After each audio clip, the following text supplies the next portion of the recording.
परम आदरणीय राउत साहब,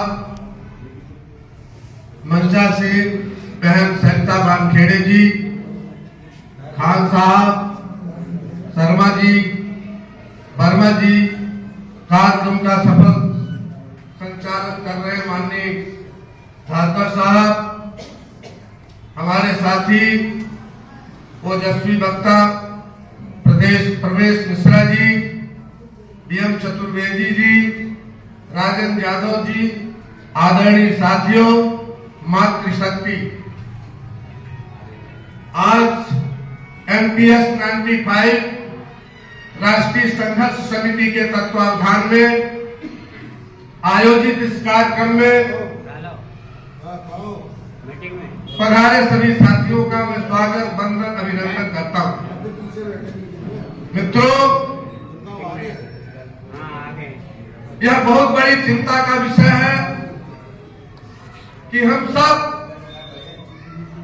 सर्वस्व जीवन न्यौछावर करने के बाद, चाहे शासकीय सेवाओं में रहे हो,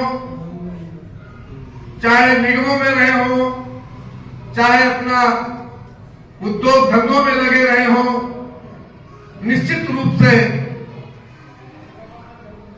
रिटायरमेंट के बाद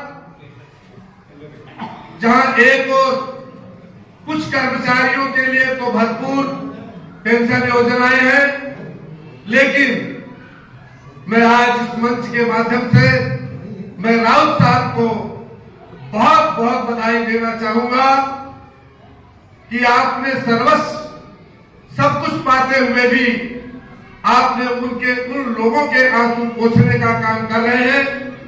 निश्चित रूप से आपकी अगुवाई में, आपकी भावनाओं के अनुरूप हम सबकी आवश्यकताओं की पूर्ति को देखते हुए हमारी मांगे अवश्य मानी जाएगी।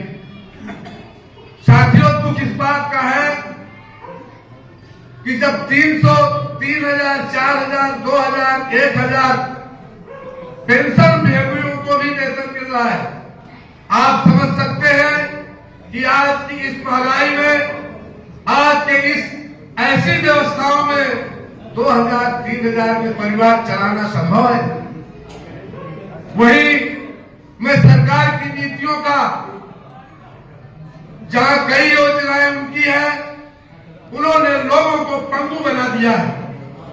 आज देश की सरकार हो, प्रदेश की सरकार हो, ऐसे लोगों के लिए उन्होंने खजाना खोल रखा है, उनको निकम्मा बना के रख दिया है। न उन्हें काम पे जाना पड़ रहा है, न उन्हें काम करने देने जा रहा है, लेकिन उन्हें भरपूर वो सुविधाएं मिल रही है जो उनको नहीं मिलनी चाहिए। मैं उसका विरोध नहीं करता हूं, लेकिन जब हमने देश की सेवाओं में अपनी जवानी दे दी, हमने अपना हर वर्ष अमूल्य समय दे दिया देश की सेवाओं में, देश की सेवाओं करने में हर विभाग के कर्मचारियों ने आज इस देश को इस ऊंचाई पे पहुंचाने में आप सबका बड़ा सराहनीय योगदान रहा है। लेकिन आज हम अपने ही लिए भटक रहे हैं। आज हमारे साथ इतना अन्याय और शोषण हो रहा है। जिस सरकार को हम चुनते हैं, जिस सरकार को हम बनाते हैं, वह सरकार अपनी पेंशन, अपनी सुविधाएं, अपनी वेतन जब मर्जी आए बढ़ा लेगी। लेकिन दुर्भाग्य इस बात का है कि जिन्होंने देश के लिए सर्वोच्च अपना जीवन न्यौछावर किया, आज वो दर दर की ठोकरें खा रहे हैं और भटक रहे हैं। साथियों, मैं ज्यादा समय नहीं लूंगा, आप सबने मुझे बोलने का अवसर दिया, मैं इसके लिए माननीय धारकर जी को बहुत बहुत बधाई देता हूं। और आज आपको यह भी आश्वस्त करता हूं कि मेरे लायक मेरे प्रवेश भाई से, आपके संगठन से संबंध बातें होती रहती है।